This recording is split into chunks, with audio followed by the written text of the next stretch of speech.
Chapter 3 Jujutsu High. A tranquil ambience encompassed the mountainous outskirts of Tokyo, reinforced by the gentle rays of midday sunlight. Dense forests thrived within the area, their only disruption a narrow road cutting through them. The sole source of sound was a black car driven by a young woman with medium-length brown hair and hazel eyes. Sitting in the back seat of the vehicle was Yukari, inattentively staring out of the left side window. They had been traveling for almost 2 hours. "We're here," announced the smartly dressed woman. The teenager flinched slightly, awoken from his detached haze. He shifted his vision to the driver, who had already parked the car. The boy scanned his surroundings. Beneath repeating vermilion torii gates was a long set of stairs leading further into the lush greenery, its destination obscure. Yukari unbuckled his seatbelt and reached for the worn plastic bag lying beside him, which contained a scarce collection of clothes as well as a disorganized cluster of coins. Opening the car door, the teenager stepped outside. The woman locked the vehicle and looked towards him. "This way," she stated. The boy followed her up the seemingly endless stairs, stopping briefly every minute to catch his breath. After around 5 minutes, the two arrived at the institution. Yukari observed the unfamiliar environment, intrigued. "Welcome to Tokyo Metropolitan Jujutsu Technical School," exclaimed the woman in a moderately cheerful tone. "or Jujutsu High, as most of us call it." The school consisted of several buildings with a traditional Japanese architectural style. Certain elements of the campus reflected the Buddhist theme, such as statues and shrines. It had a peaceful yet solemn mood, strengthened by the absence of people. There are 2 jujutsu educational institutions in Japan. The first one is here in Tokyo, while the other is in Kyoto. The teenager paused at the sight of a tall wooden building in the distance.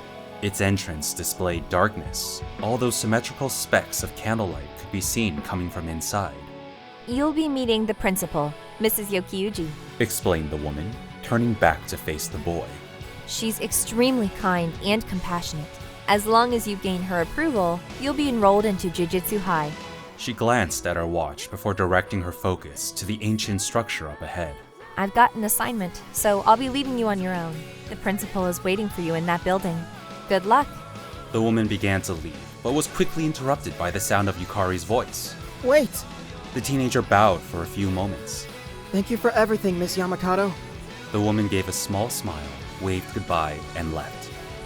Now by himself, the boy made his way towards the building's entrance. Upon arrival, he noticed a silhouette at the opposite end of the spacious room. Candles mounted to sturdy pillars provided adequate visibility, as well as an eerie atmosphere. The figure stepped into the light, revealing a tall, middle-aged woman with short, wavy black hair and dark brown eyes.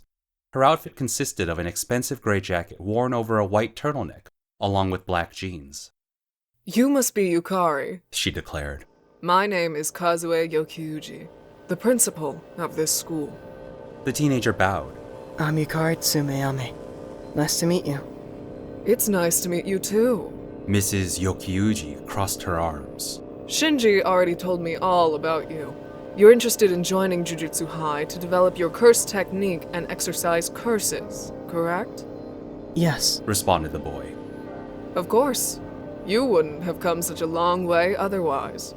The woman's facial expression slowly turned serious. "However, being a Jujutsu sorcerer is far from easy. Witnessing tragedies, risking your life. It takes a heavy toll on mental health. It's essential to possess a strong spirit." The principal sighed deeply and frowned. "Most sorcerers are a little unhinged, and with good reason. It's not a job simply anyone can handle. You'll be faced with life-threatening missions regularly, narrowly avoiding death on numerous occasions. In certain circumstances, you'll be forced to watch as your friends and allies are slaughtered before your eyes. Disfigured corpses will cease to be a rare sight early into your career as a sorcerer, though you'll quickly become increasingly desensitized to them." Mrs. Yokiuji made eye contact with Yukari. "Are you prepared to deal with all that?" An abrupt flicker of candlelight glimmered momentarily, causing the teenager to faintly shudder. Silence filled the room, refusing to be broken. The boy stared at the floor. Suddenly, the plastic bag containing his belongings fell to the ground. I have no reason to live. My life has always been meaningless. Yukari raised his head marginally, meeting the woman's eyes. I have no purpose or value. If I were to disappear, I doubt anyone would even notice. The teenager shivered, crossing his arms into a self-hug. But discovering the existence of curses, discovering that I have a curse technique, I feel like my life does have a purpose after all. The boy clenched his fists. Even if I die out there, I have nothing to lose anyway, so I might as well use my ability to benefit humanity. A teardrop formed beneath Yukari's left eye. He looked up at the principal, tears filling his light gray eyes. That's why I want to exercise curses! Several silent seconds passed without interruption. Eventually, Mrs. Yokiuji offered a sympathetic smile. I see. If that's truly what you wish to do, then I suppose it would be cruel not to let you join Jujutsu High. The woman stepped towards the teenager and opened her right hand. A purple button the size of a coin sat in her palm. A black swirl pattern had been engraved into the metal. Shinji told me you had purple hair. Therefore, I had this one specifically designed for you. I hope you don't mind. The boy wiped away a tear using his sleeve and happily accepted the badge. He studied it for a moment before clipping it to his hoodie. Congratulations, you're officially a Jujutsu High student, Informed the principal. You'll be starting the first year, although it'll take a day or two for your uniform to be ready. There are currently only 4 other students in this school, 2 second years as well as 2 third years. And unfortunately, they're all busy with their missions right now, but I'm sure you'll get the chance to meet them soon. Mrs. Yokiuji paused and glanced at her watch. For the time being, I'll give you a tour of the school and explain the security measures. After that, you'll start your training by practicing mindfulness. Yukari blinked. Mindfulness? That's right. Replied the woman. Learning to control one's emotions is a necessary aspect of being a skilled sorcerer. It'll allow you to use cursed energy more efficiently, greatly improving your combat capabilities. The teenager nodded. Oh, that makes sense. The principal gave a gentle smile and checked her watch once again. Do you have any more questions? No. All right. I'll give you a tour of the school. Let's go. Without wasting time, Mrs. Yokiuji began to leave. The boy picked up the plastic bag and followed her out of the building. He placed an arm over his eyes as soon as he stepped outside, waiting until they readjusted to the daylight. There was a lot to explore. A gust of wind scattered the autumn leaves along the stone path. Yukari shivered. It took nearly an hour for the tour to be completed, after which the teenager chose a dorm and stored away his limited possessions. The room was as empty as his previous bedroom, but this did not bother him. The boy then went to the school cafeteria and had his first decent meal in a long time. Being the only person in the vicinity, he ate in silence. His training would be starting soon. Yukari's journey to becoming a Jujutsu sorcerer was not going to be easy, though this did not taint his determination. After all, the teenager had nothing to lose. Or so he thought.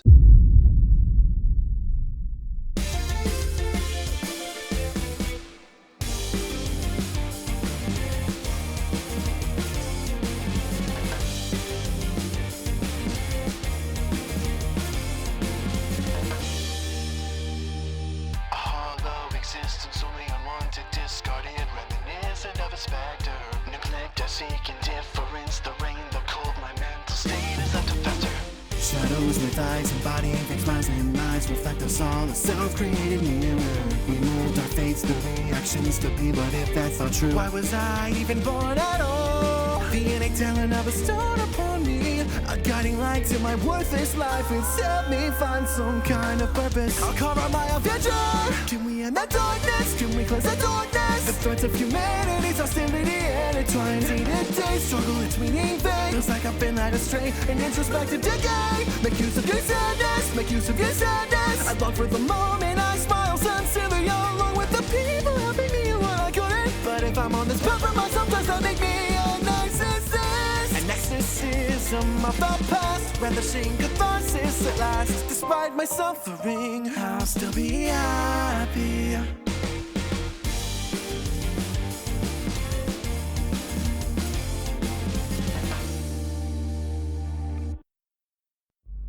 Chapter 4. First Mission. The abandoned factory stood before the two sorcerers. A secretive shroud of mist partially concealed the ruined building, further masked by the somber cloud-filled sky. Yukari gazed at the neglected property. Its weathered walls and fractured windows required severe restoration. The main entrance had been chained shut long ago, emanating a sense of hopelessness. The teenager's outfit varied from his usual clothing. He wore a black Jujutsu High uniform consisting of a long-sleeved shirt resembling a gakuran, with his Jujutsu Sorcerer badge clipped just below the collar, and matching, medium-fitting trousers incorporating pockets with purple zippers on both sides. Wrapped around his neck was a purple scarf made of wool, the exact one he had wanted for weeks. The boy also sported a brand new pair of black and purple sneakers. "Yukari!" called out the 16-year-old boy beside him. He had straight, dark blue hair reaching the middle of his neck, and eyes of the same color. His hair was tied into two small braids on the right side, giving him a unique appearance. Moreover, the boy was a bit taller than Yukari and wore a similar uniform, except it was a navy blue shade and had a front pocket near the top left of his shirt, which contained a pack of playing cards. He also sported dark blue sneakers. A crimson button was clipped to the boy's collar, signifying his status as a Jujutsu High student. The purple-haired teenager shifted his vision to the friendly teammate. Yeah? I know this is your first mission, but let's do our best. The fellow sorcerer smiled softly and raised his right hand, offering his ally a high five. Yukari frowned in response and looked down at the floor. Sorry, Mizuki. I don't like physical contact. Oh, I forgot. Replied the blue-haired boy in a slightly disappointed tone. He scratched the back of his head awkwardly and smiled again, this time a little less brightly. A woman's voice prompted the teenagers to turn around. It was Miss Yamakado.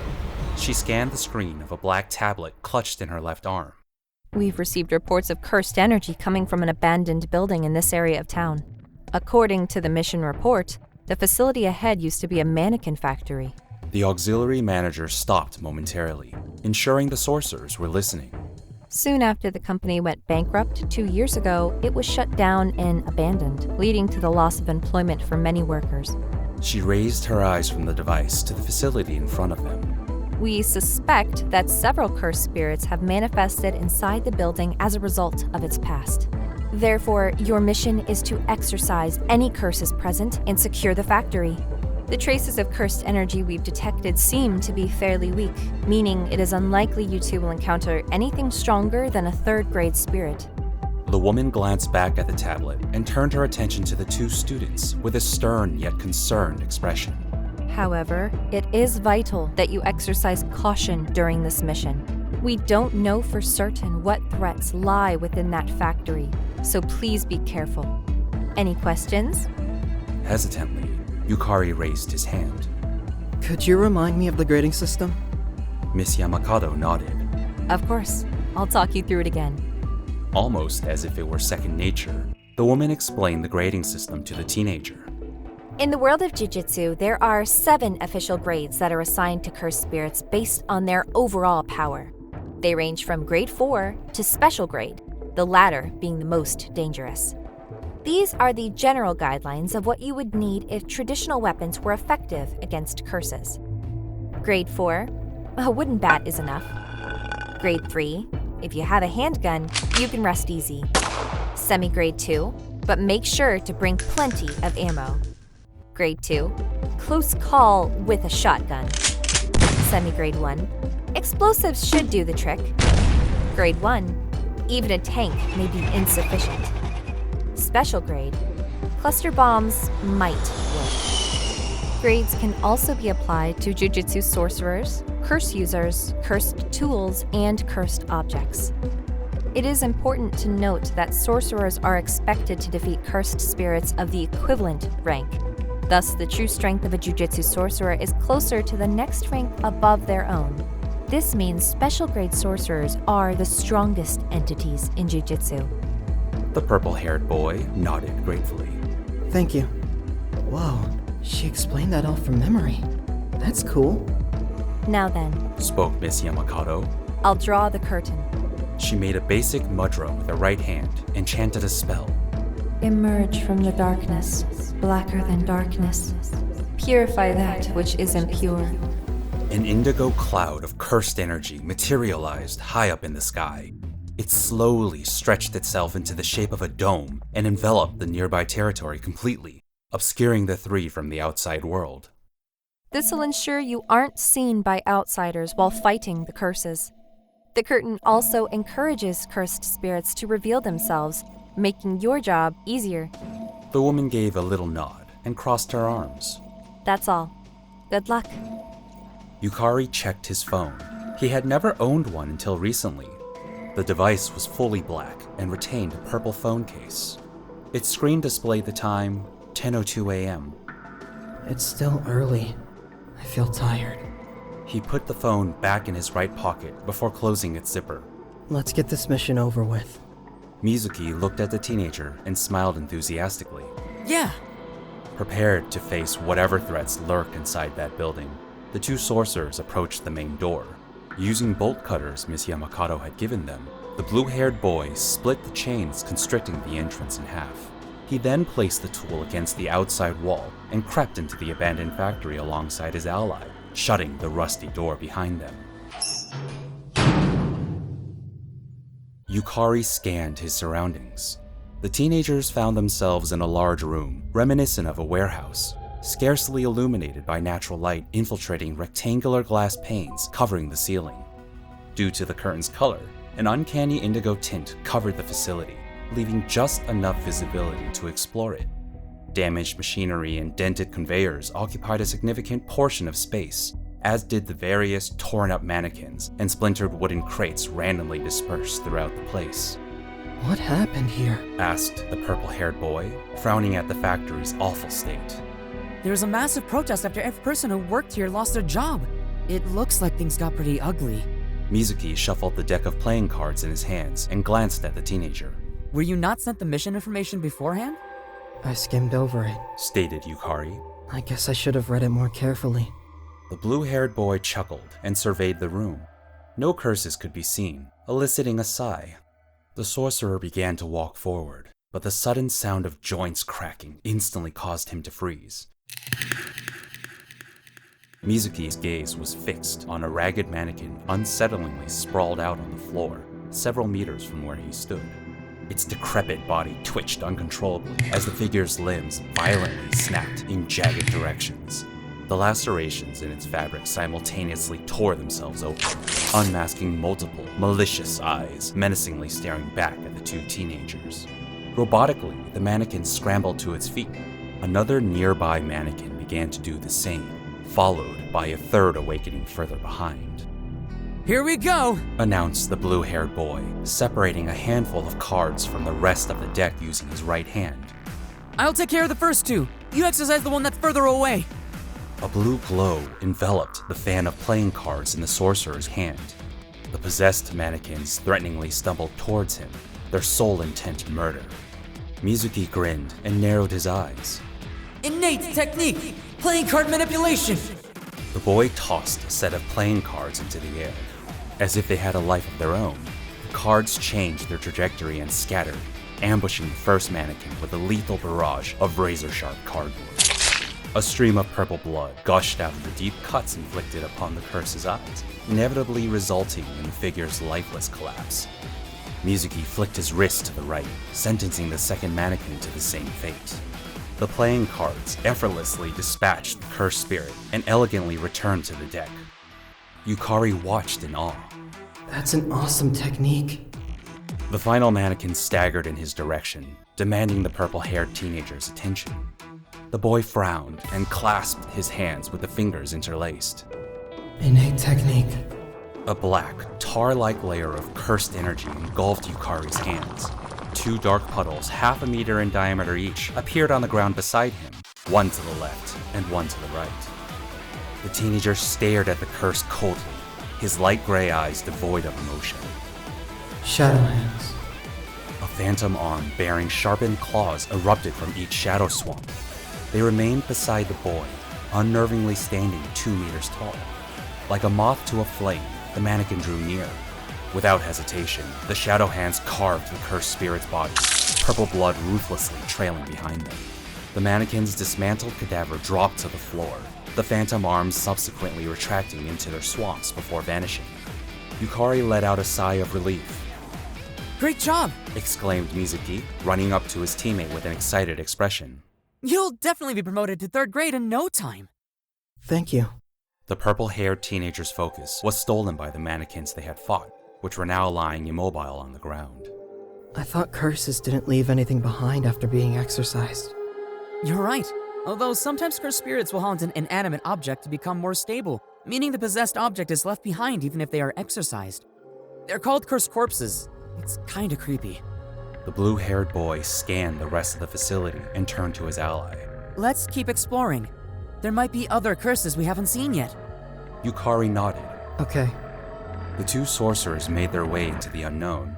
They spent a few minutes searching for traces of cursed energy, only to find nothing. It was eerily quiet. I wonder if Mizuki meant it when he said I'd be promoted to 3rd grade in no time. It's only been a couple of weeks since I enrolled into Jujutsu High. I still managed to exercise a curse, but I'm surprised at how weak they were, given what happened in this place. I have a bad feeling. Mizuki noticed his teammate blankly staring at the factory's entrance. Are you alright, Yukari? The mission information said there was a massive protest in this factory, so why were there barely any cursed spirits? An event like that would probably generate a lot of cursed energy. Something's not adding up here. A tall silhouette resembling a scarecrow loomed over the purple-haired boy. Mizuki's eyes widened. He shouted at the absent-minded ally, rushing towards him. Look out! The teenager's trance was shattered by a hostile screech. He tried to glance at his teammate, failing to realize that the blue-haired boy had already tackled him to the side. In that split second, Yukari caught a glimpse of what appeared to be a white orb, flying past where he had been standing and crashing into the ground. An explosion of dust thundered ferociously, its sheer volume deafening. Mizuki yelled as blood spilled from his left ankle. The purple-haired teenager's sight snapped to the frightening figure. A luminous orb of white yarn formed above its right shoulder, glitching frantically with black dots akin to television static. Unable to think, Yukari summoned a shadow hand just in time to block the incoming projectile, forcing it to detonate upon impact. The silhouette let out an anguished scream amidst the dusty smokescreen. The purple-haired boy desperately wrapped his ally's arm around his neck and dragged them both out of the grainy fog. Coughing relentlessly, the two sorcerers stumbled behind a wooden crate for cover. The smog started to settle. Yukari glanced at the apparition from his hiding spot. He gasped and immediately tucked his head back to avoid being spotted. Mizuki sat beside the teenager, afraid to even whisper. The distressed look in his eyes was enough to surmise that whatever had attacked them would be far scarier than a 4th grade curse. The purple-haired boy remained frozen, quietly gazing at the floor. He only had one thought. What is that thing?